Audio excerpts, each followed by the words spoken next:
Hey guys, thanks for being here. And the title of this is The Evolution of Staking Opportunities on Solana, but it's really more a story about how the underlying economy has evolved in the chain's history, and this ultimately has an impact on stakers.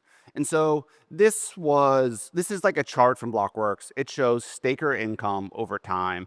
And what you can see for almost all of Solana's history is the big green stuff, and that's network inflation. I think you guys are probably familiar with this, that Solana is a proof of stake network. It gets its economic security. It only functions if Sol is actually staked to the economy.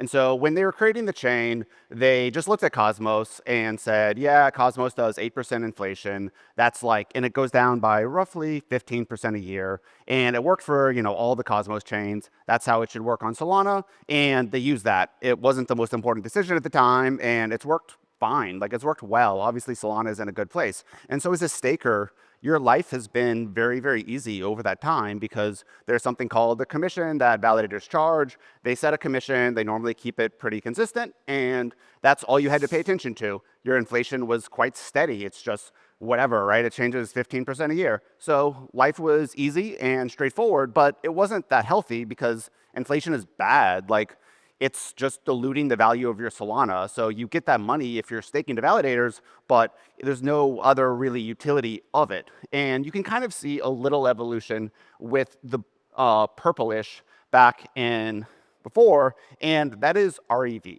So REV stands for real economic value. And what this means is it's not inflation. It's not just diluting the value of the SOL you hold. It's actually organic transactions fees on Solana. So this is people paying to do stuff on Solana. It is probably the most important metric for any blockchain. It is what economic happening.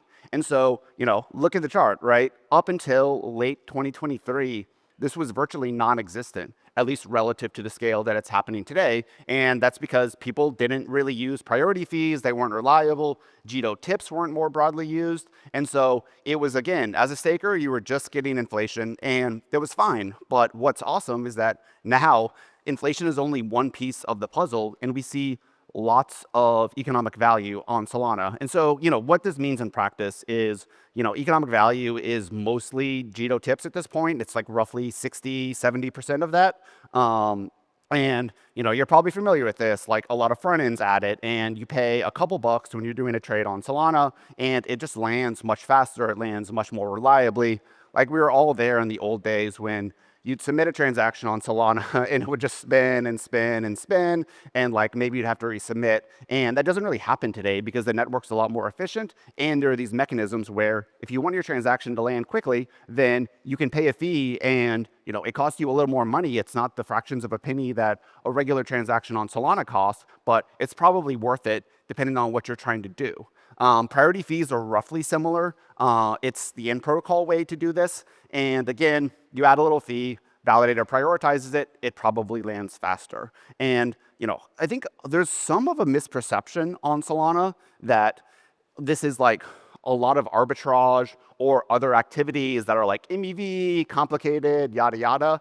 In practice, like, that's not actually what we see. And I mean, when we were thinking about how to design JITO, we thought that would be the vast majority of REV.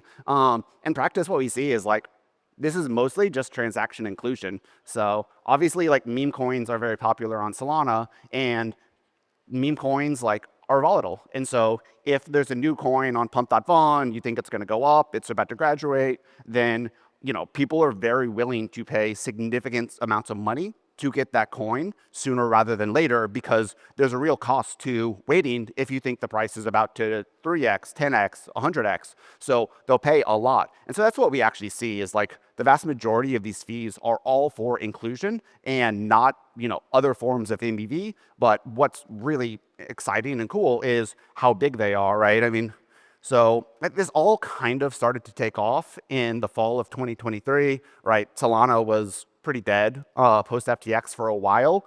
And, it was around the time of Breakpoint in Amsterdam when you really started to see there's momentum, there's network activity happening, bonks started to just rip. And that's when you see, these tiny little bars relatively, but it was like October, November of 23. And then it continued to gain steam throughout 2024 and was just like pretty bonkers in the fall of 24.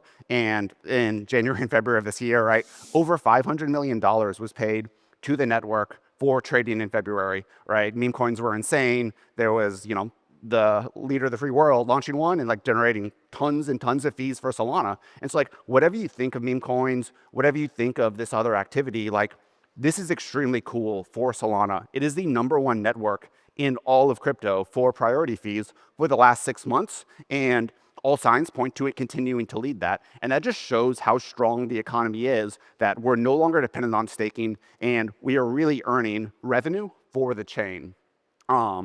So this is just like a rough flows, kind of zooming out and like, okay, RAV is cool, but like this is supposed to be a staking talk. Why am I here? Why am I talking about it? And there's all of these impact you as a staker because again, this is the source of what you're getting at the end. So this shows the distribution of kind of how REV was distributed in 2024. And look, it's really complicated chart. Like there's all these different flows and buckets and all of that. The numbers are really big. That's really fun. But like, again, does this matter to you? Like, yes, it does. It matters to Solana and it matters to you when you're deciding how to stake your Solana. So there's 3 sources of actual yield or like 3 sources of revenue to the network. And ultimately, all 3 matter to you as a staker. So again, inflation, we covered this. Like most people know it. Today, what we see is that inflation commission is like typically 0% for validators. It was just like the first one to go down. It mattered a lot to stakers, so it has evolved, but like it's shown on all the staking dashboards. It's pretty relevant, and people I think have a good grip on what's happening there. And then the second bucket of fees is JITO tips. That is roughly similar. Like they used to be tiny, so no one really cared about them. And so like validators would just pick whatever commission, but it didn't actually impact the end yield. We've obviously seen that change where JITO yield for a lot of stakers was over 1% annualized, or I mean, certainly during the fall and Q1 of this year, because it's such an important source of economic value. And so that's easy for validators. They set a discrete commission. It's shown on all the staking sites, and you can kind of see where it is. And then the third one is like where life gets very complicated, which is priority fees. So again, you submit a trade, you include priority fees, so you think it'll land faster. That is structured, like that was, I assume, an afterthought and like how they were designing the Solana like validator fee distribution. So it just goes to like a random account that the validator controls. And it was never envisioned to be like a significant source of revenue or something that like validators needed to think about distributing to their stakers. And so today there is no in-protocol mechanism for how to share those fees with stakers. And there was actually a change with those fees in, I think, February of this year is when it took effect. It was voted on before that, but it's called SIMD 96. Before, half of priority fees were burned, and so it was also just like a less relevant thing for people to worry about. That went away, so now none of the priority fees are burned, and we've seen the numbers are huge. And so it's become an interesting topic of like, how should stakers have access to this? And if so, how do they actually get access to it? And so we see a few things done today for how it's shared. I would say, traditionally, there's like some single validator LSTs and other mechanisms. And a lot of times the validators want to like promote their own LST. And so they just manually transfer this like fee revenue into that single validator LST. It like juices the yield. They get like kind of stake that is more sticky to their validator. And it's like generally a fine system. It works for LSTs, but like some people don't want to use LSTs. And it's also like, should you be favoring LSTs at the cost of other stake? Maybe, maybe not. Marinade also has this like auction mechanism. They talked about it before, so assume you guys are familiar there. And then the like way that JITO was actually introduced something, which is pretty cool, I think, for how to distribute these priority fees, is JITO restaking, launched about 2 months ago. It was intended, and like the initial launch is that it helps JITO tips be distributed, so it doesn't actually change anything in practice for people here receiving those, but it's like a much more reliable and steady process. So it's like a win for everyone that it's now a way to get those in a more decentralized and reliable way. But that same technology actually applies to priority fees. And so there is a comparable tool on top of JITO restaking that enables those priority fees to be shared, not just to single validator LSTs or other like, kind of weird auction mechanisms and everything else. Like it just shared to every stake account pro rata based on whatever commission you set. And so it's a really new piece of infrastructure for Solana. It gives validators a lot of flexibility to distribute those as they want. And it's pretty much the only way for a vanilla stake account to get access to that third fee stream.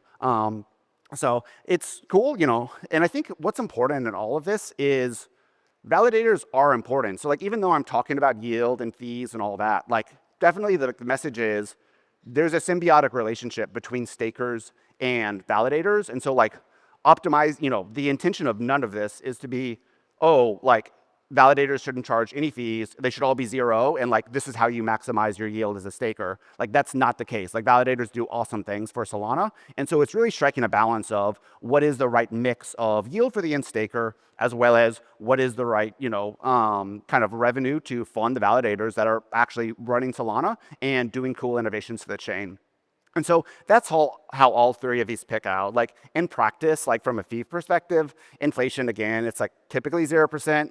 JITO tips were smaller. And so it was just like, it was the next thing. You just kind of see like this gradual fee compression, which is having some interesting impacts on the network and on the validator economy. It's like JITO tips are probably 0 to 10%-ish. And then priority fees today are 100% just because it was mechanically hard to distribute where validators keep it all. And it was like, you just kind of go down the list and like that one is still protected. We'll see. There's also SIMD 123, which is introducing a mechanism in protocol to do the priority fee sharing. It was approved by Solana governance a couple months ago, but it's probably 6 to 12 months out from being launched. It's just like a technical thing. It has to go through all of the release cycle, but that is also going to have like a very drastic impact. I think we'll see a lot of changes once that takes place. So there's a few other things to be aware of on, as a staker, like what matters to you and why. And SIMD 228, you guys may have seen some of this on Twitter. It was a fairly controversial proposal to reshape the inflation structure of Solana. So, mentioned like we just used the Cosmos schedule 8%. It doesn't really make sense anymore. And so there was a proposal to make it like dynamic. I'm not going to get into the weeds on it. I personally thought it was a somewhat elegant proposal. It lost the contested vote, but I think there's general consensus that there will be a similar proposal. Like Galaxy just put one up. That one may probably not go anywhere, but like inflation is probably going down. So what this means to you as a staker, between that and REV is like very, very volatile. It just depends on what fees are being sent on the network any given day. And so, inflation is going down as a denominator, and the other factor is highly volatile. And so just in general, like your staking yield is going to be a lot more volatile. Back in the day of 2022, it's like, yeah, steady 7-9% income, and you get it every day and like nothing matters. This is no longer the case. So that's something to be aware of. And then I already mentioned like in protocol, block reward sharing. Who knows how that changes things? Like a lot of this is also hard because now, like, as I mentioned, like validators need to earn healthy income and stakers also care about yield. And there's this balance. But now that like a lot of the revenue available is so volatile that like the consistency with which any fee is charged is like no longer really applicable. Like it doesn't make sense from an intellectual perspective, but like there's also like inertia in all of this. And it also doesn't make sense necessarily from a staking perspective to like, have to accommodate all of these fee changes. So anyways, like the general message here is that Solana is kicking ass, like REV is really high. That's like creating a lot of complexity in how the value is flowing across the network. And it's like changing in real time. And this is all amplified by other core protocol changes like, inflation changes, these new SIMDs that I've talked about that are changing other ways about how it's all distributed, elimination of the burn. So it's definitely complicated. Like as a staker and as a Solana holder, like you should know about all of this. Like it's really important information. You like probably don't need to like be in the weeds on it. I mean, that's why something like JITO Sol exists is like, it automates all of this and strikes a reasonable balance between everything so that you don't need to like be checking your validator, be checking REV and like all of this stuff on a day-to-day basis. It's just like set it and forget it so you can do more fun things with your time. But either way, like it's in good shape. And then the last thing is like, JITO restaking launched in February. This is a way to stake JITO Sol as well as other assets for incremental yield. So like today, there's over 200 million JITO Sol in the restaking platform. It's earning incremental yield by helping do the JITO KIP distribution, by helping do the priority fee distribution soon, as well as like helping do stuff with like Switchboard, secure their Oracle network. And so especially if we see like inflation decline, REV decline, then we could see people go further out like on the risk curve and like want this additional yield on their Sol. And that's something that, we're certainly excited about. We think it's a cool primitive. Obviously, like you should only do it if you're interested in taking that additional risk for the additional yield. But it's again a new opportunity for stakers to get this capital, and we'll probably see it transfer to other assets too. Like Fragmetric announced Bitcoin yesterday. It could be like USDC staking, a lot of native token staking, but that's probably like outside the scope of this. But anyways, yeah, I mean, what's happening on Solana is amazing. Like no one thought that it would be dominating REV and network activity like it did. And so I'm super excited to see how all of this evolves and just something to keep aware of like understanding how all of these flows happen. So thanks for the time.